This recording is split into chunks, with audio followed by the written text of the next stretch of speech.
comme nous koy defee saa su waxtu wi jotee Moustapha Diaw di la jaajëfal lu baax a baax alors doyen ci wàllub actualité dañ koy daal di doore ak recours bi Barthélémy Dias dugaloon ginnaaw préfet bu Dakar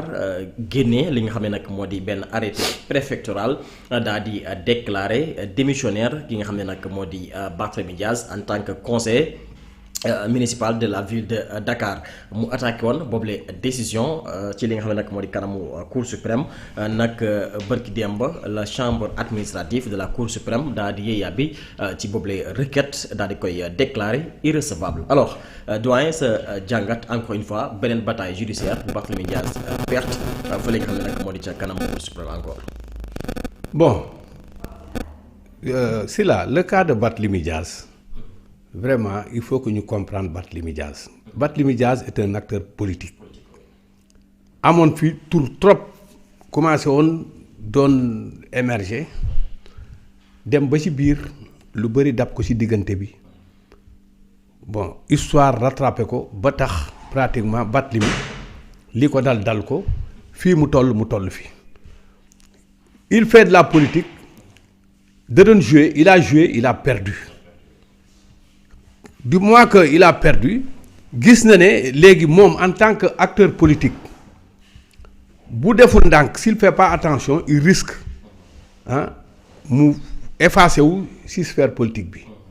te gars yi bu boobaa dañ koy raw bu baax a baax te pour l'instant sax mun naa wax ne fii ñu toll ni gars yi raw nañ ko léegi nag loolu lay jéem a dabu moo tax muy jéem a jugaat politiquement. Bon jugaat politiquement bi nag mi ngi koy essayer de partout di jéem a xool parce que en politique aussi dafa am lenn loo xamante ni dafa am en politique boo toogee rek defuloo dara soo deful ndànk dañ lay raw bu baax a baax mi ngi mel ni football nga nekk ci biir match bi nekk en forme bokk ci équipe type bi di dem ba ci biir jékki-jékki am une blessure boo amee une blessure bu ñu la joxee repos 15 jours voire même 1 mois waxuma la sax 1 mois mais 15 jours sax boo ko amee repos rek. Pendant que repos boobu nga am compétition yaa ngi continuer booy dellu si wala boo deful ndànk balaa ngay dellu si dina nekk problème wala boog foofu ngay jaaree sax ba presque mun nga deful ndànk sa saison mun na yàqu. Alors pour le cas de Barthélémy looloo ko dal pour l'instant en cours de route dafa blessé ci biir gis na ne toog na ay diir existeetul léegi pour exister il fait tout pour jéem a exister looloo tax muy def lii muy def. Mais lui il savait en âme et conscience que lii mënu cee am benn gain. mënu cee gagner dara. Qu'est-ce qui s'est passé réellement. li xew xam nga en droit dafa am lu ñuy wax la chambre d'accusation. C'est en matière pénale. ak ce qu'on appelle la chambre administrative. En matière civile. xam nga droit administratif. léegi yow ce qui s'est passé pour cas wu Barth histoire Barth ñëpp xam nañ ko. ci Bayna Gueye la jóge un citoyen boo xamante ni moo saisir xam nga à qui de droit pour que ñu démettre Barth de son poste de conseiller municipal te ñëpp xam nañ ne quelqu'un qui n'est pas conseiller municipal ne peut pas être maire xam nga pour être maire il faut d'abord être conseiller municipal avant ngay mën a nekk maire loolu wax nañ ko waxaat ko du ma duggaat ci détails yu bëri yi mais li am solo bu am solo le préfet bi ñu ko saisiré le préfet dafa ñëw indi une décision administrative jëlee Barthélémy Dias notifier Barthélémy Dias qu'il n'est plus considéré comme membre du conseil municipal par conséquent il n'est plus maire bi loolu amee Barth bañ am na ay droit am yoo xamante ni yoon may na ko pour mu def recours bi mu defee recours yëpp mu def. Il n'a pas eu gain de cause mais bi loolu jeexee bàyyiwul mu ne léegi xam naa certainement comme temps bi sori na te boobaak léegi il veut que bu gars yi xëy na ak ñu mu àndal bëgg nañu Barthélémy Dias ñu déggaat ko xëy na ils se sont réunis waxtaan ne écoutez am nañ beneen voie de recours bu ñu desee bi ñu desee mooy il faut que ñu attaquer kii fële à la chambre administrative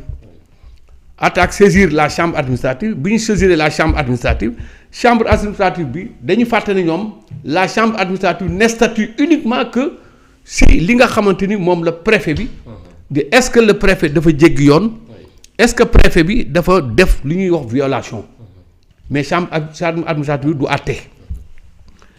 dafa statuer sur l'excès de pouvoir bi nga xamante ni moom la Barthélémy Dias wax ne le préfet dafa def excès de pouvoir. loolu rek la àtte bi mu àttee moo tax moom amul gain de cause. ñu déclaré ko irrecevable. parce que xëy na gis nañ ne lii nga xamante ni moom la préfet def y a nulle part où mun nañ wax ne y a excès de pouvoir donc loolu mu def loolu la préfet def et man je m'attendais à ça. je m'attendais à ça et li ma la wax ci njëlbeen bi pour man loolu laa jàpp rek na Barth loolu la doon def léegi nag bon jeex na Barth naka na dem waxtaan ak ay nitam. jéem a xool comment faire pour mën a dellusiwaat si réellement dafa opter pour continuer def politique nag xool nan lay defaatee pour mën a dellusiwaat si kii bi léegi nag li am solo bu am solo li am na l'actuel maire. Abbas Fall est en train de dérouler mi ngi dérouler programme am ñëpp gis nañ ko lii kaaw Barth dañ ko weesu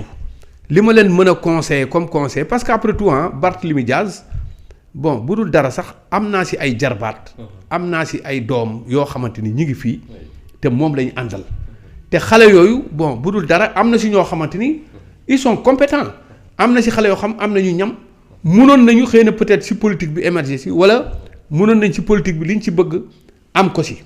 ñoo xam ni ñu koy cuwee mais Dieu a fait que comme ils sont avec Barthélémy ba tax tey erreur yi am c'est à eux maintenant de voir seeni erreur lan la ñu xool toog waxtaan rectifier seeni erreur pour mën a dem parce que nag politique moo demee noonu politique y a beaucoup de formes de faire de la politique xëy na bon de par xëy na ay coalition wala leneen ak leneen mun na leen delloo si wala peut-être ñu accepter que ne ñoom xam nga y a une erreur de leur part def nañ erreur de jugement li ñu def gis nañ ne baaxul ñu jéem a ressaisir ki waat def dara parce que ci biir waa Kër Barth je connais des jeunes yoo xamante ni ils n'ont jamais eu de démêlé avec la justice benn musuñu def détournement musuñu bokk ci dara kenn xamu leen ci dara c'est des jeunes fraîchement venus yoo xamante ni liggéey moo leen tax a jug rien que pour le développement de leur pays moo leen tax a jug il peut faire rek une erreur de jugement wala erreur de casting fa ñu dal baaxul bon xëy na peut-être mën nañu rectifier pour ñëwaat sur de nouvelles bases loolu daal xëy na mooy li nga xamante ni peut-être man le cas de Barthélémy Dias moom laa si mën a wax mais s'il s'agit maintenant vraiment de la mairie wala leneen ak leneen il n'a qu'à na dem xooli leneen na dem xooli leneen te erreur nag en politique on dit que les erreurs se payent cash xam nga en politique boo defee erreur jàppal ne erreur boobu dana la fatal. du la ko lebal. du la ko lebal te loolu moo ko dal. exactement alors ba tey ci wàllub yoon dañuy daal di desandi muy mbirub Ousmane Sonko ak Mame Mbaye Niang daanaka beneen plainte aussi wala yeneen plainte sax judduwaat na si naam Ousmane Sonko ak ay avocat am xamaloon